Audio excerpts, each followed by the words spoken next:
غازی علم دین شہید 4 دسمبر 1907 عیسوی بمطابق 8 ذی القعدہ 1326 ہجری بروز جمعرات کوچہ چابک سوارا محلہ سرفروشاں سریاں والا بازار پورہ چیتے والا تقیہ سادھو اندرون رنگ محل لاہور میں پیدا ہوئے۔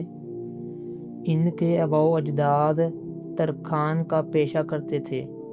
ترکھان کے لیے فارسی اصطلاح اور نجاری امرتسر میں زراعت پیشہ قبلہ تھا۔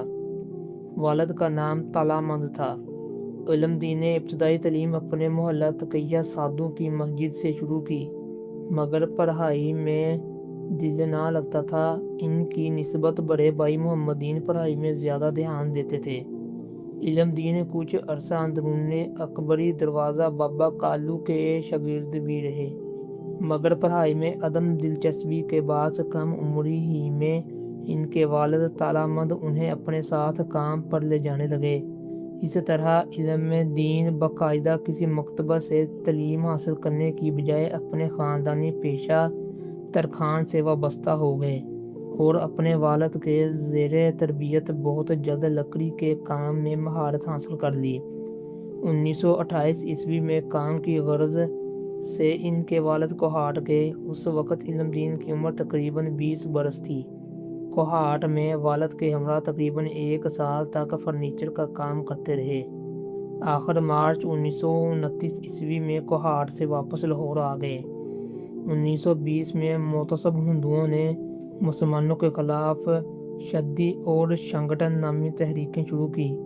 ان تحریکوں کے ذریعے شردھانند جیسے معتصب ہندوؤں نے فضا کو خراب کرنے اور نفرت پھیلانے میں ایڑی چوٹی کا زور لگا رکھا تھا، اور مسلمانوں کی دل آزاری کرنا ان تحریکوں کا مقصد تھا۔ ان تحریکوں میں لاہور کے 2 معتصب پروفیسر پنڈت چموپتی اور پنڈت چنتامنی پیش تھے۔ 1899 میں معتصب ہندوؤں کی تنظیم شریمتی آریہ پرتینندی سبھا نے رسوائے زمانہ کتاب ستیارتھ پرکاش شائع کی۔ اس کتاب میں مسلمانوں کے خلاف زہر اگلا گیا۔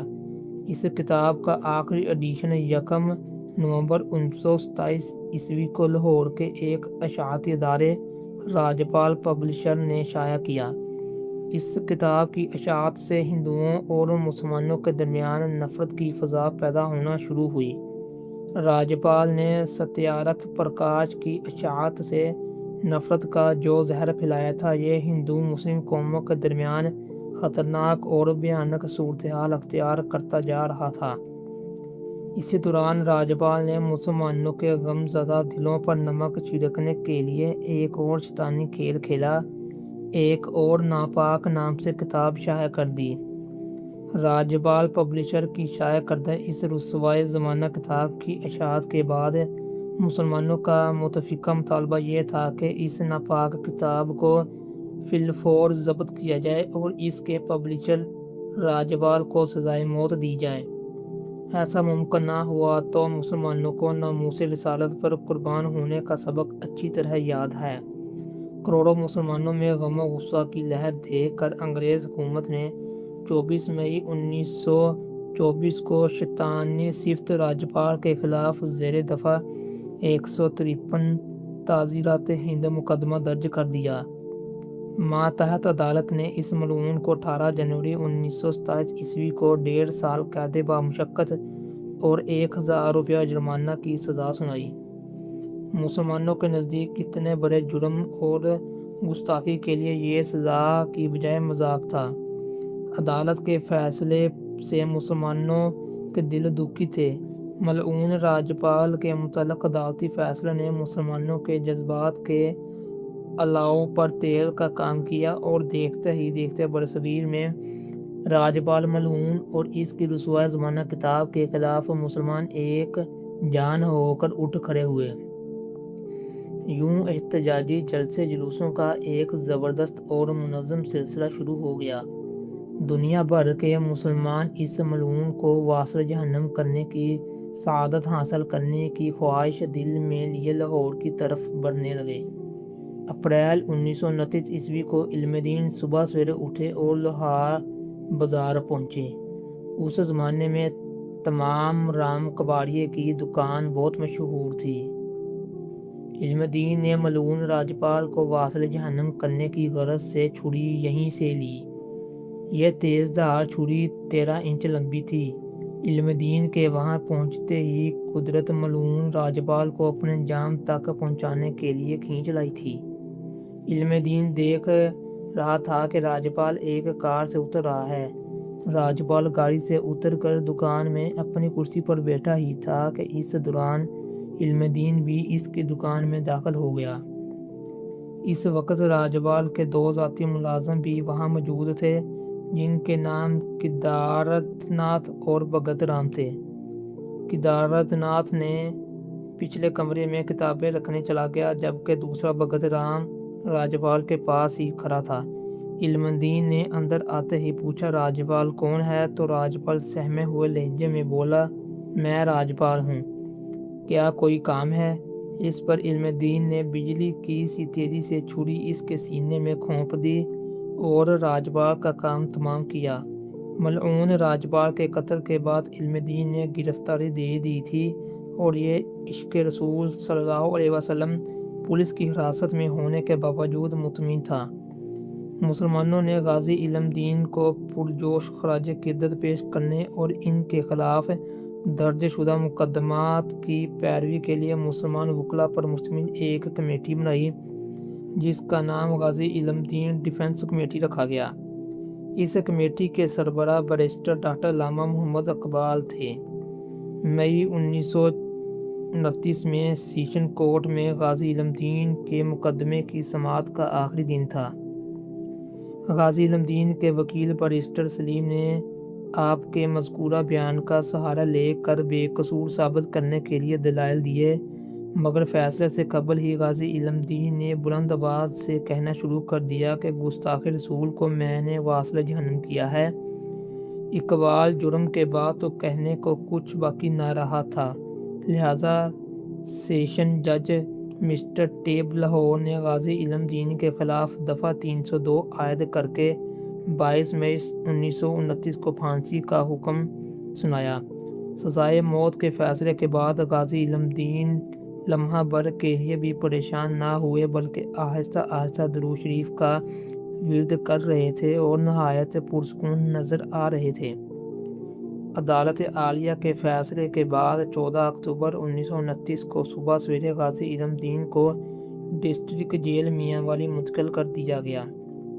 30 اکتوبر کو غازی علم دین کے والد، تالامند بھائی بہن اور دیگر عزیز و اقارب نے ان سے آخری ملاقات کی۔ 31 اکتوبر 1929 کو غازی علم دین نے جام شہادت نوش فرمانا تھا اور 30 اور 31 اکتوبر کے درمیانی شب کو جیل وارڈن نواب دین غازی علم دین کی کوٹری کا نگران تھا۔ وارڈن نواب دین کے بیان کے مطابق غازی علم دین نے وہ تمام رات سجدوں اور تلاوت قرآن پاک میں گزاری۔ 31 اکتوبر 1929 بروز جمعہ 26 جمادی الثانی 1348 ہجری کی صبح 4 بجے کے بعد مجسٹریٹ نے غازی علم دین سے ان کی آخری خواہش دریافت کی تو انہوں نے 2 رکعت نماز شکرانہ ادا کرنے کی اجازت طلب کی۔ تختہ دار پر پہنچ کر رسا ان کے گلے میں ڈال دیا گیا تھا، پھر آنکھوں پر سیاہ پٹی باندھی گئی اور سیاہ لباس پہنا دیا گیا اور ہاتھ پاؤں باندھ دیے گئے۔ اس وقت غازی علم دین نے ارد گرد کے لوگوں کو مخاطب ہو کر کہا، تم گواہ رہنا کہ میں نے حرمت رسول کے لیے راجپال کو قتل کیا۔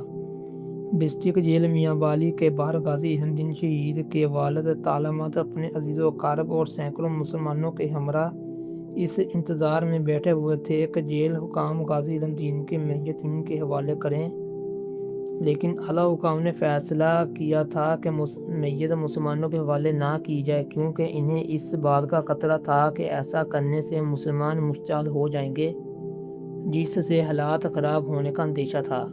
لہٰذا انہوں نے غازی علم دین شہید کی میت کو میاں والی میں قیدیوں کے قبرستان میں دفنا دیا۔